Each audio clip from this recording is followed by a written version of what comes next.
Senhoras e senhores, sejam muito bem-vindos. Não é clickbait, a gente vai falar hoje mesmo sobre esse tema. Não tô nem aí, não quero nem saber. Eu já quero saber logo de cara. Não, peraí, primeiro deixa seu like, obviamente. Verifica se você está inscrito. Tem muita gente que assiste os vídeos e não está inscrito, né? Tem que dar uma força pro canal, tem que deixar o like, tem que deixar o comentário, tem que compartilhar, tem que ver se está inscrito. Graças a Deus a gente está retomando as nossas altas quantidades de visitas, sei lá se é assim que se fala.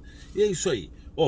Me segue no Instagram, essa baga eu tô indo pra Brasília, eu vou até visitar um político, vou ver se eu vou postar ou não, vou visitar talvez mais um, né? Quem será que é o meu brother? Quem será que é meu amigo que eu apoio assim? Vamos ver se vocês escolhem. Escreve aí embaixo quem vocês acham que é. E outra coisa também, é o seguinte, eu já quero saber de você, entendeu? Eu não vou dar a minha opinião política nesse vídeo, mas eu já quero saber de você. Se você é a favor do Lula, é a favor do Bolsonaro, ou se você não é a favor de nenhum dos dois, tá? Porque são os três negócios que existem hoje, né?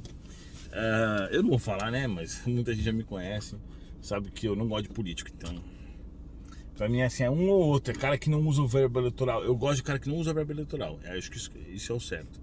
Políticos normais pra mim não servem, não importa o que eles falam, porque o que interessa é o que eles fazem, não o que eles falam, não é verdade?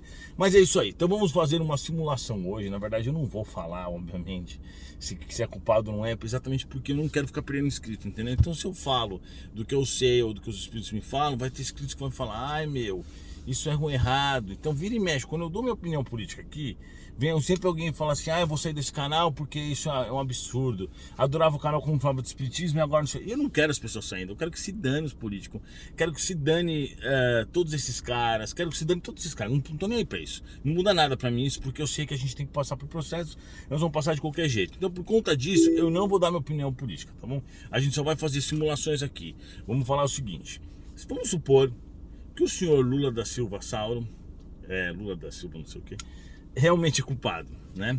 E ele é inocentado pelo STF. O que acontece? Ele o espírito lá em cima, que comanda esse tipo de situação, vai falar assim, eita, os caras inocentaram mais um culpado. Bom, vou colocar a culpa dele aqui na fichinha dele. E coloca. Ou seja, se o cara passou, vamos entender uma coisa. Se o cara fez alguma conduta errada, ele tinha que ficar 10 anos na prisão e ele ficou metade, isso é comparável, eles vão comparar com a tabela real, a tabela da justiça verdadeira, porque tem que ver o que é justiça, né? A gente não tem muita justiça, vamos dizer assim, no Brasil. Você pega, por exemplo, olha como é palhaçada esse nosso país e nos outros países também, viu? Nos Estados Unidos também tem coisas absurdas, porque a justiça é muito falha mesmo. Não é culpa dos homens, é culpa de todo. Também é culpa dos homens, né? Mas existem muitos juízes excelentes, promotores, advogados, claro, mas tem muitos homens ruins também. Então o que acontece? Por exemplo, o cara rouba 2 pacotes de bolacha, ele é pego. Se ele não tiver um advogado, ele é capaz de ele ficar preso lá. Às vezes até já era para ter saído e não ficou por alguma coisa burocrática. Aí vamos dizer, Joãozinho tá lá, tá com raiva porque a Mariazinha, que era a ex-namorada dele, tá no contra o cara. Ele vai lá, mete bala no cara, vai embora, some, espera passar um dia, se apresenta na delegacia e fala, fiquei nervoso, acabei matando o cara. Ele vai lá, entrega a arma, explica que ele não fez isso, inventa uma história idiota lá. O que acontece? O cara responde de verdade, porque ele tem residência fixa, ele tem trabalho, ele é réu primário. Então você vê, o cara matou o outro. Você acha que isso é justo? O cara acabou de matar um cara, ele espera passar um dia. Olha que interessante, que absurdo de lei, né? Porque se ele for pego antes, aí é flagrante. Não é bem um dia, na verdade, né? Meu amigo promotor me explicou isso. Não é bem um dia, mas tem esse prazo aí, né? Então assim, olha que ridículo, olha que injusto. Vocês já viram alguém que tem grana mesmo ficar preso? Não fica, não fica. Porque o advogado bom, ele começa a procurar coisinha aqui, coisinha ali, ele vai lá, põe um recurso, põe outro. Então, infelizmente é assim, né? A gente não pode dizer que existe verdadeiramente a justiça, embora muitas coisas tenham acontecido que a gente vê que realmente está funcionando um pouco melhor. Por exemplo, lá no Paraná, recentemente eu vi um cara que atropelou outro, que estava bêbado, cara, e ele está preso faz meses já, entendeu? E nem matou. Então, isso é o certo. Como que um cara que atropela e tira a vida de alguém por causa da imprudência do alcoolismo tá solto? Isso é ridículo, né? Então esse caso tá certíssimo. Se o cara bebeu e dirigiu, ele teve a noção que ele poderia matar. Pra mim tem que ser cadeia. Eu sou o cara menos a favor de bandido, eu acho que bandido tem que se ferrar mesmo. Então vamos sempre lembrar, a minha opinião é essa, em relação a bandidos. Então beleza, a gente tem que avaliar que tipo assim, se um político é inocentado de um crime que ele cometeu, ele vai ser inocentado só na terra. Porque ele vai lá, fez a fichinha dele. Aí depois passa 2, 3 encarnações, ele vai reencarnar, aí ele vai mandar assim no Instagram do Eduardo: Eduardo, não aguento mais, porque minha vida só anda pra trás. Eu perdi o emprego e não sei o que, não sei o que, não sei o que. Esse é o político lá de trás, entendeu? É o político que hoje tá lá roubando, achando que tá tudo bem, tirando mal lazer, etc.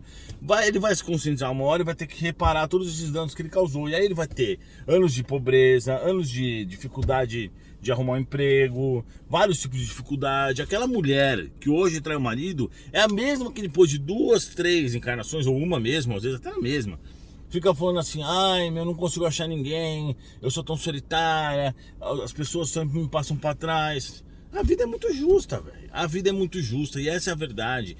O universo que nós vivemos, o mundo de Deus, ele é 100% justo. Eu sempre falo o quê? Você é herdeiro de você mesmo. Nós somos herdeiros de nós mesmos. Tudo que está acontecendo com você é por tua culpa e teu mérito. Suas escolhas do passado que refletiram diretamente no seu presente. Então, por exemplo, a gente sempre fala sobre isso, né? Mas basicamente, o cara é preguiçoso, não vai trabalhar, vai perder emprego. Por quê? Porque é do passado? Não, porque ele é um vagabundo. Agora, o cara perder emprego, mesmo sem ter feito nada de errado, aí pode ser uma inspiração. Ah, precisou cortar pessoas, aí pegou o cara, tava mais novo. Isso pode ser uma inspiração. Mas de qualquer forma, o cara não perdeu o emprego sem um propósito, né? Ou ele tinha uma inspiração do passado, ou ele tinha um presente, ou ele vai arrumar um emprego melhor. O fato é que nós vivemos numa sociedade que parece desorganizada, porque a justiça da terra e as coisas da terra são uma bagunça, né? A gente sabe, por exemplo, se não me engano, era 3% de cada homicídio que era esclarecido no Brasil, ou seja, vê quanta gente morre e fica por isso mesmo. Só que não adianta o cara matar e ele foge de tudo, mas ele não consegue fugir da justiça de Deus. A justiça divina é implacável, é implacável. Tanto que contei pra vocês esses dias o que aconteceu. Eu tava de boa, apareceu minha amígdala, ficou gigante. Eu cheguei no meu mentor e falei: aí, qual vai ser? Vai ficar aqui essa amígdala? Ele falou: não, vai. Vai, porque é uma expiação e a gente não tem nada a ver com isso. Você se vira. Eu não vou nem falar remédio, eu vou falar nada. Você se vira, você faz tudo sozinho. Aí eu tive que me virar. Tive que chamar a amiga minha que é médica, conversar com ela, a gente viu os remédios, não sei o quê. Mas, resumindo, fiquei 5 dias com a amígdala gigante. Eu não conseguia nem tomar remédio, não passava nem na amígdala o remédio, de tão grande que ficou. Eu não consegui dormir mais porque eu engasgava. Não acontecia, eu ia dormir, minha respiração pelo nariz não é boa. E aí travava, eu acordava. Então eu dormia 3 segundos, eu acordava. Meu, eu fiquei 4 dias, eu acho que fiquei 4 dias sem dormir. Eu comecei a ver baratinha, a ver coisas que não existiam. E os espíritos falaram: não é espírito não, isso daí é viagem na sua cabeça. Você tá tendo delírios. De tanto sem sono que eu fiquei. Aí eu fiquei assim, eu não conseguia trabalhar, não conseguia assistir TV. E aí é horrível, porque você fica pensando: bom, talvez eu vá morrer, né? Porque eu não consigo respirar. Porque você não consegue respirar. E é horrível isso, é uma sensação ruim. Mas tipo assim, eu já tô adaptado já a essas situações. E aí o que o meu mentor falou assim? Ele falou o seguinte: Eduardo, você catava os caras, enfiava a cabeça dos caras na água pra torturar os caras. Eu tirava a cabeça dos caras pros caras falarem. Se os caras não falavam, você enfiava a cabeça dos caras de novo. Eles ficavam sem respirar. O que você tá sofrendo agora é consequência disso. É injusto? Não é injusto. Dá pra reclamar? Não dá pra reclamar. Ele falou: se você fosse pagar na mesma quantidade, você tava ferrado. Você ia ficar aí um tempão aí sem respirar. Mas se demos um bônus, você só tá pagando de leves aí. Então fica de boa, fica de boa, fica de boa. Não tem problema.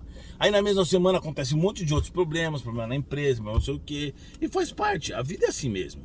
A gente tem que lembrar o quê? Que nós vivemos num mundo justo. Verdadeiramente justo. E cada pequeno erro em relação ao próximo, seja você riscar o carro de alguém na maldade, não façam isso, tá? Que meu carro tá aqui no estacionamento, brincadeira. Seja você riscar o carro de alguém na maldade, seja você poluir o ambiente, seja você passar a perna em outra pessoa, seja você trair, não vai ficar esquecido. Todas essas coisas estarão anotadas lá na tua fichinha, todas. E quando você volta pro mundo espiritual, a ficha tá lá. Quando você tá aqui, a ficha tá lá também. E você vai ter que pagar por esses erros. E acertos também. Aí que tá a vantagem. Então por que eles diminuíram, na realidade, a minha expiação para não ficar um tempão? Porque, por exemplo, eles podiam muito bem fazer eu pegar Covid, ficar com falta de ar um tempão. Mas eles diminuíram bem a minha expiação porque eles falaram que eu tenho mérito por fazer a caridade, ajudar os outros, principalmente dentro do espiritismo. Então vocês percebem, entendem que existe uma questão muito mais complexa. Quando a gente olha alguém doente, por exemplo, por que Deus vai permitir que uma criança... Essa é uma pergunta que eu faço para todo mundo que não acredita em reencarnação. Por que Deus vai permitir que uma criança reencarne com problemas mentais? Ou tetraplégica? Deus é injusto? Claro que não, óbvio que não. Então não tem como você acreditar em Deus e não acreditar em reencarnação, do meu ponto de vista, óbvio. Respeitando os nossos amigos aí, que muitos bons, maravilhosos, inteligentes de outras religiões. Mas eu penso dessa forma. Então é o seguinte, Deus não é injusto, vamos abrir o olho, porque a gente vive num mundo de causa e efeito. Fez, vai tomar, não importa. Se ninguém viu, não importa, vai tomar, entendeu? É isso aí, pessoal, muito obrigado, valeu. Deixa o seu comentário, me diga o que você achou, coloca a cidade de onde você está falando e até a próxima.